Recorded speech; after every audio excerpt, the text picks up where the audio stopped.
Shalom, perkenalkan nama saya Dedan Boymau. Saya akan menjelaskan materi tentang kebudayaan dan masyarakat untuk memenuhi tugas ujian tengah semester mata kuliah agama dan antropologi budaya. A. Kebudayaan. 1. Definisi kebudayaan. Menurut ilmu antropologi kebudayaan adalah menurut keseluruhan sistem gagasan, tindakan dan hasil karya manusia dalam rangka kehidupan masyarakat yang dijadikan milik diri manusia dengan belajar. Kebudayaan berasal dari kata Sanskerta yaitu bentuk jamak dari kata budaya, budi yang memiliki arti budi atau akal. Dari akar kata tersebut, kebudayaan dapat diartikan sebagai hal-hal yang bersangkutan dengan akal. Ahli pendapat lain yang mengupas kata budaya sebagai suatu perkembangan dari majemuk budidaya yang berarti daya dari budi, maka dapat dikatakan bahwa budaya adalah daya dari budi berupa cipta, karsa, dan rasa, sedangkan kebudayaan adalah hasil dari cipta, karsa, dan rasa itu. Dalam istilah antropologi budaya, perbedaan itu ditiadakan. Kata budaya di sini hanya dipakai sebagai suatu singkatan saja dari kebudayaan dengan arti sama. 2. Kebudayaan dan peradaban. Dalam bahasa Inggris, kata peradaban diartikan sebagai civilization yang biasanya dipakai untuk menyebut bagian-bagian dan unsur-unsur dari kebudayaan yang halus, maju, dan indah. Istilah peradaban sering juga dipakai untuk suatu kebudayaan yang mempunyai sistem teknologi, ilmu pengetahuan, seni bangunan, seni rupa, dan sistem kenegaraan dan masyarakat kota yang maju dan kompleks. 3. Unsur-unsur kebudayaan. Koen Jaraningrat berpendapat bahwa ada 7 unsur kebudayaan sebagai isi pokok dari tiap kebudayaan di dunia. Ketujuh unsur tersebut adalah 1. Bahasa, 2. Sistem pencernaan, 3. Organisasi sosial, 4. Sistem peralatan hidup dan teknologi, 5. Sistem mata pencarian hidup, 6. Sistem religi, 7. Kesenian. 4. 3 wujud kebudayaan. The World of Man, Honigman dalam bukunya membagi gejala kebudayaan menjadi 3 yaitu ideas, activities, dan artifacts. Pengarang pendirian bahwa kebudayaan itu 3 ada wujudnya, yaitu pertama wujud kebudayaan sebagai suatu kompleks dari ide-ide, gagasan, nilai-nilai, norma-norma, peraturan, dan sebagainya. Yang kedua, wujud kebudayaan sebagai suatu kompleks serta tindakan berpola dari manusia dalam aktivitas masyarakat. Ketiga, wujud kebudayaan sebagai benda-benda hasil karya manusia. Kebudayaan fisik yang terlihat berupa hasil fisik dari aktivitas, perbuatan, dan karya semua manusia dalam masyarakat.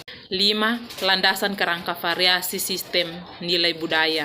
Menurut C.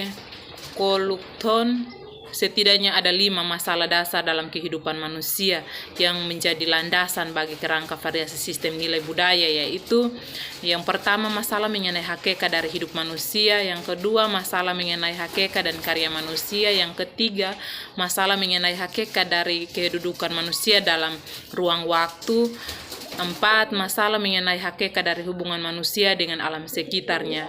5. Masalah mengenai hakikat dari hubungan manusia dengan sesama. Nah, di sini juga sistem nilai budaya merupakan tingkat yang paling tinggi dan paling abstrak dari adat istiadat. B. Masyarakat. 1. Kehidupan kolektif dan definisi masyarakat. Hidup secara kolektif memiliki ciri-ciri tertentu, di antaranya yang pertama, pembagian kerja yang tetap antara berbagai macam subkesatuan atau golongan individu dalam kolektif untuk melaksanakan berbagai macam fungsi hidup. Yang kedua, ketergantungan individu kepada individu lain dalam koleksi sebagai akibat dari pembagian kerja tadi. 3. Kerjasama antar individu yang disebabkan karena sifat ketergantungan tadi. 4. Komunikasi antar individu yang diperlukan guna melaksanakan kerjasama tadi. 5. Diskriminasi yang diadakan antara individu warga kolektif dan individu dari luarnya. 2. Kehidupan kolektif manusia. Manusia adalah makhluk hidup yang hidup secara kolektif, begitu pula dengan binatang. Namun, kehidupan kolektif manusia dan binatang tentunya memiliki asas dasar yang berbeda. Dalam kehidupan kolektif binatang, sistem pembagian kerja, aktivitas kerjasama, serta komunikasi bersifat naluri, yaitu merupakan suatu kemampuan yang telah terencana oleh alam dan terkandung dalam gen jenis binatang tersebut. Sedangkan dalam kehidupan kolektif manusia, pembagian kerja, aktivitas kerjasama, serta komunikasi tidak berdasarkan naluri. 3. Berbagai wujud kolektif manusia.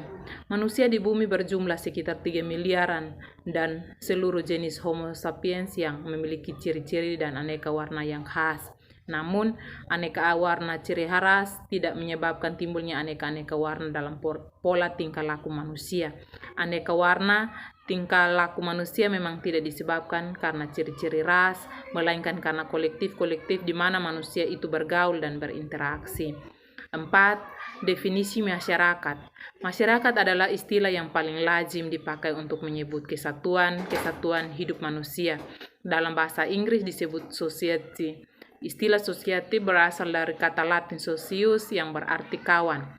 Istilah masyarakat sendiri berasal dari akar kata bahasa Arab syaraka yang berarti ikut serta, berpartisipasi.